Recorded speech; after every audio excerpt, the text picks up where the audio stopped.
On se retrouve dans Punchline avec François Pupponi, député apparenté Modem du Val d'Oise, Maxime Liédot, journaliste et essayiste, Louis de Ragnel, chef du service politique d'Europe 1. On va s'intéresser au voyage de Marine Le Pen. Elle était aujourd'hui en Hongrie auprès de Viktor Orban, qui l'a reçu avec faste, tapis rouge, et vraiment une réception digne d'un chef d'État. On va écouter Marine Le Pen féliciter Viktor Orban de lutter contre la submersion migratoire de l'Europe.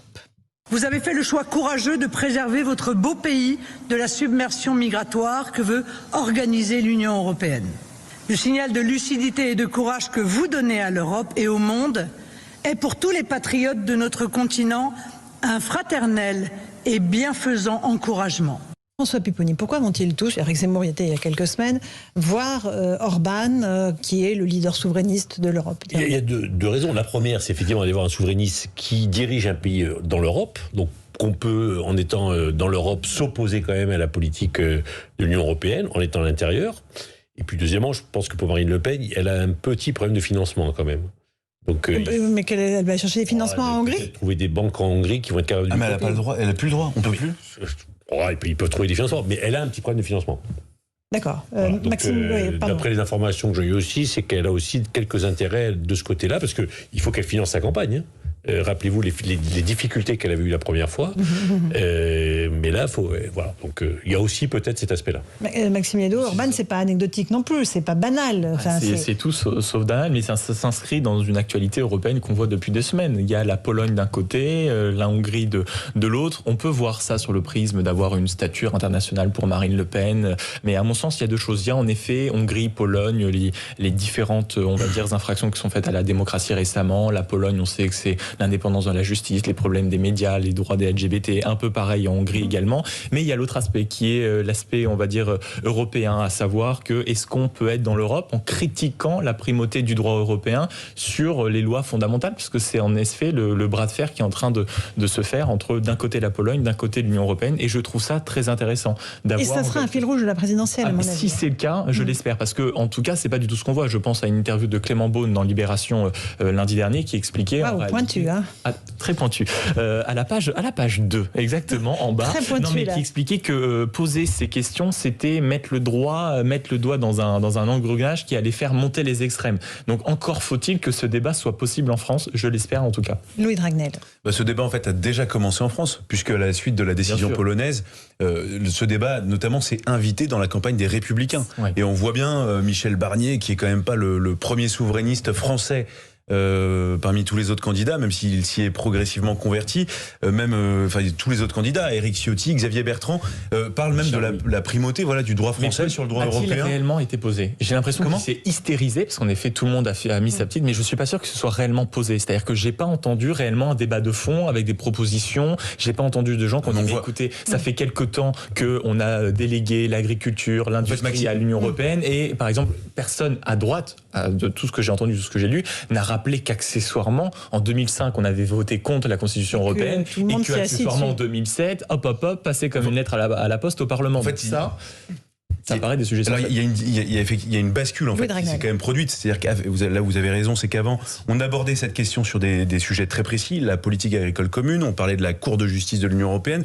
récemment les questions migratoires, et là, en fait, vous avez le débat carrément qui est est-ce que notre droit français, tout en bloc, doit passer au-dessus du droit européen, ou alors dans l'autre sens, est-ce qu'il doit s'affranchir du droit européen? Alors c'est pas tout en bloc, c'est certaines mesures, certaines dispositions. À ce moment où c'est la justice, globalement, et après ça fait jurisprudence, donc de fait, c'est quand même l'idée générale, c'est celle-là.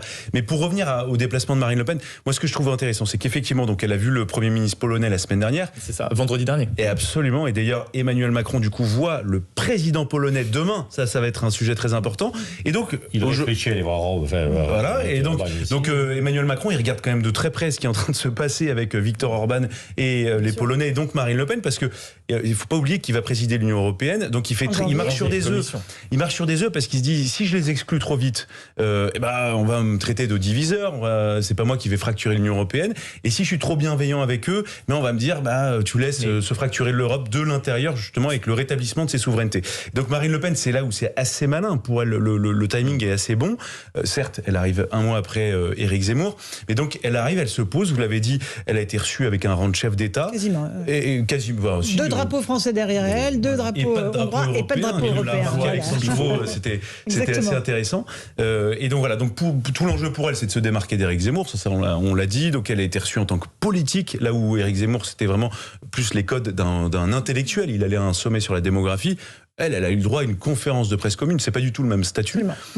Et puis voilà, elle est en train aussi d'essayer de s'ancrer, de récupérer un électorat français qui peut être sensible à ce qui est les racines chrétiennes de l'Europe, toutes les questions migratoires, des sujets qu'elle avait un tout petit peu écartés. Et que Zemmour lui a piqué. Et d'ailleurs, c'est assez amusant. Figurez-vous que c'est une petite anecdote, mais hier, elle est allée à la basilique Saint-Étienne de Budapest et elle a allumé un cierge pour la France. Ouais, je trouvais que le symbole était à la fois amusant et assez fort. François Pupponi. Non, c'est vrai qu'elle a du retard. Hein. Elle voit bien. Là, le dernier sondage qui est sorti, elle est d'1 point derrière Éric Zemmour. Il n'a pas lancé sa candidature. Et elle sait très bien que le risque pour elle, c'est que le jour où elle lance la candidature, un certain nombre de cadres des Rassemblements nationaux rejoignent Éric Zemmour et que les courbes s'inversent complètement. Bon. Là, on est à touche-touche. Oui, ça stagne. Là. Ça stagne. Bon, mais elle est obligée d'aller chercher une caution aussi internationale, de montrer qu'elle est capable aussi d'avoir cette posture internationale. C'est ce qu'elle fait. Mais elle le fait toujours avec un temps de retard. Bon. Donc elle est derrière Éric Zemmour, elle court derrière. Là, Orban lui a déroulé le tapis rouge pour bien montrer que c'était quand même sa candidate, mais il n'empêche qu'elle court après. D'accord. Je trouve aussi que ce qui est très intéressant, c'est le positionnement d'Emmanuel Macron au milieu des deux. C'est-à-dire qu'il n'y a pas longtemps, c'était fin de la semaine dernière, je crois, jeudi soir ou vendredi soir, il parlait depuis la Commission européenne, il disait, pour justifier le chèque inflation, bon, par exemple, la TVA, vous voyez, on ne peut pas tellement la baisser parce que l'Europe nous l'interdit. Bon, pas de chance, parce que Ursula von der Leyen avait conseillé l'inverse quelques jours auparavant. Et puis, on le voit là aussi, il dit, mais vous comprenez pas, tout ce qu'on reproche à l'Union européenne, on l'a voulu, et finalement, la faute, c'est à l'Europe, mais l'Europe, c'est nous. Mais c'est pas totalement vrai, parce que quand on se plonge dans les textes, même si ça fait l'objet de débats de spécialistes de droit, la primauté du droit européen sur les règles fondamentales, ce n'est pas si clair que ça, parce que on peut dire qu'il y a dans notre Constitution, dans la jurisprudence, la primauté du droit international. Mais je veux dire, ce n'est pas dans le fondement de l'Europe, la primauté. On a eu une première décision en 64 qui disait que certaines lois européennes pouvaient être supérieures à quelques lois. En 70, un autre truc, mais là où la seule fois où ça a été clairement exprimé, c'est en 2005, et la France a voté contre. Donc ça aussi, j'espère. Mais de fait, aujourd'hui, le droit européen, globalement, le droit européen s'impose à nous. Oui. Au niveau fiscalité, voilà. Au niveau des aides qu'on peut apporter à l'entreprise, on ne peut pas. Enfin, mais ce qui est un problème, donc. Comment ? Ce qui est un problème. Ce qui est un problème, mais sauf qu'on a accepté de constituer un espace européen où il y a. C'est ce que dit Macron, l'Europe c'est nous qui l'avons créé. Oui, mais la supranationalité, elle n'est pas si évidente que soit. Pas si évidente, elle l'est de plus en plus. Et donc on l'a accepté. Alors maintenant, on peut dire que l'Europe ne devrait pas être ça. Mais c'est beaucoup plus nuancé, à mon sens, et Louis va me corriger sans attendre, mais c'est beaucoup plus nuancé que de dire, voyez, la primauté, on l'a toujours voulu, l'Europe c'est comme ça, et le peuple a voté pour. C'est comme ça qu'elle s'est construite, en tout cas. Oui, c'est comme ça. Peut-être pour vous réconcilier sur cette question-là. Moi, il y a quelque chose que j'ai observé il y a quelques années qui m'a fortement frappé.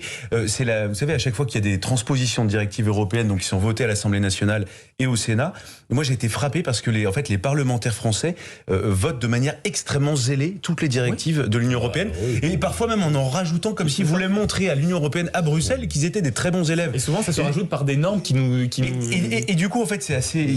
moi c'est quelque chose qui m'a un peu étonné, qui m'amusait à l'époque juste en regardant ce qui se passait, c'est que les mêmes qui sur les plateaux de télévision vous expliquaient que c'était c'était horrible, qu'ils étaient soumis à l'Europe et tout ça, étaient les mêmes qui peut-être un peu pour se vanter d'avoir des compétences techniques allaient beaucoup plus loin que ce que demandait l'Europe, et ça c'est quelque chose qui m'a vraiment frappé. Et juste pour terminer, moi ce que je trouve très intéressant dans le débat qui est en train de s'installer, pas du tout entre Éric Zemmour et Emmanuel Macron, ça dépasse largement le cadre d'Éric Zemmour et Emmanuel Macron, c'est le débat qui est en train de se produire en Europe, c'est est-ce qu'on va vers cette volonté d'aller vers l'Europe politique qui est une utopie, ou est-ce qu'on revient en fait à l'Europe du charbon et de l'acier. Alors ce sera peut-être pas le charbon et l'acier, mais ce sera une entente économique. Mutualisation des nations. Et moi je trouve que c'est un débat qui est pas, c'est un débat passionnant. C'est vrai que c'est un vrai débat qui va être posé par Éric Zemmour et par Marine Le Pen, et là il faudra que les autres répondent. Allez, merci à tous les trois d'avoir participé à ce Punchline sur Europe 1. On se retrouve demain à 18h pour Punchline 18h-20h. Et tout de suite, sur Europe 1, c'est Mouloud Achour pour son émission. Maxime Yeddo. Je n'ai pas votre talent pour prononcer le nom de cette Verven émission. Underground. Bonne soirée à vous sur notre antenne.